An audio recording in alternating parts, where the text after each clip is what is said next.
Let's have a short update. Bitcoin is bouncing, US stock markets are bouncing, the yields are dropping and the dollar is going up too. It is crazy and Bitcoin is finally getting some momentum back in, and even some weekly candles on a few altcoins are in the green. But is it time to actually start chasing the trades? That's what we're going to discuss in this today's second update, which is relatively short. But before we're going to continue, make sure to subscribe and like this YouTube update and check out my Twitter and Instagram where you can find daily content on the markets.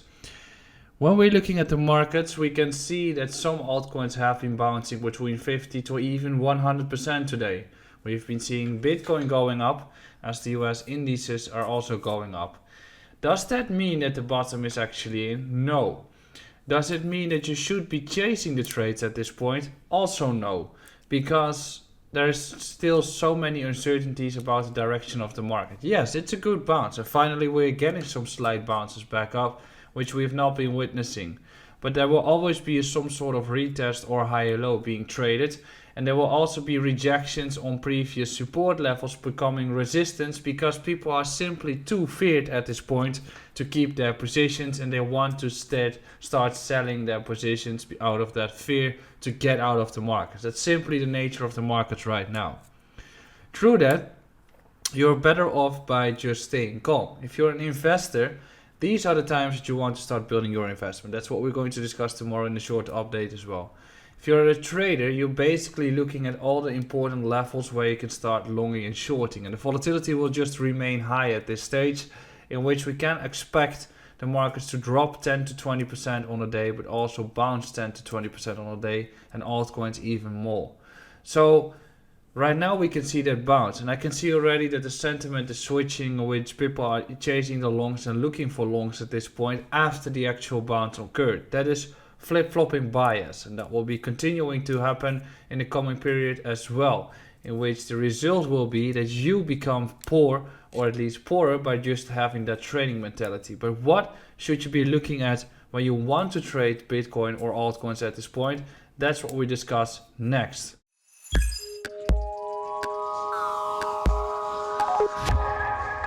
So when we're looking at the Bitcoin price action, the daily time frame clearly shows that we've got a few important levels to watch, which is 37.5, and we've got the level at 35, and actually this one at 34 that we should be watching too, right? So then we also have the lower time frames, which is a result, but I first want to bring you towards the correction that we have been seeing in May of this period, in which the volatility was also really high. Just to show you the picture right now, this can be a scenario in which we still create lower lows before we start to actually reverse, but we can see that volatility keeps on being high, and then it starts to fade away during the period that passes away as all the levels are getting tested. Here we see the capitulation wick. We do see a bounce, and it bounces straight into the previous support as a clear resistance, and then we start testing support that we used to be bouncing from again. So that defines the range that we're acting in. And you can see that afterwards we create a lower high. We retest support a lot as well. Another lower high. Here's support lost, taking the liquidity. Another chase in which we reject again at a lower high. Taking all those highs as a fake out, dropping back into the range. And then we start taking all the lows here before we can actually start reversing as we just chop around. What I mean is that in this downwards momentum, there were bounces of approximately 40%, and even after that still a bounce of 30%, but also corrections of approximately 25% taking place. And if you go back in time, this happens on and on. If you go towards the heavy crash of March 2020, we also did see a clear bounce taking place here, in which we rejected the first level, get another test of the lower barriers here, right? We got another test, consolidate, make a higher low, start breaking out, and then the momentum continued, in which we have some clear retests taking place too. We even have to zoom in on the lower time frames to get a clear picture.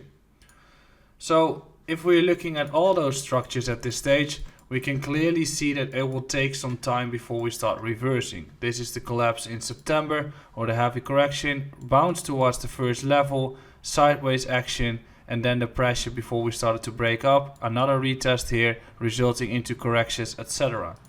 So at this stage, if we're looking at the Bitcoin price action, we can just look at how it is designed at this point, and I have to scroll back all the way, which is that we're currently at the first point of interest, right? We marked 34, this is one, we marked 36, this is one, and the 37.5, but we already got one here. And we can see that we're clearly rejecting there, through which we could easily get ourselves a retest around 27.6, which is around the area here. And therefore we've got to zoom in a little bit. We've got this breakout, but we are clearly rejecting at this entire block, right? We are rejecting at that stage here, in which we could not find any continuation. If we actually do, we can see continuation all the way towards that block around 34k.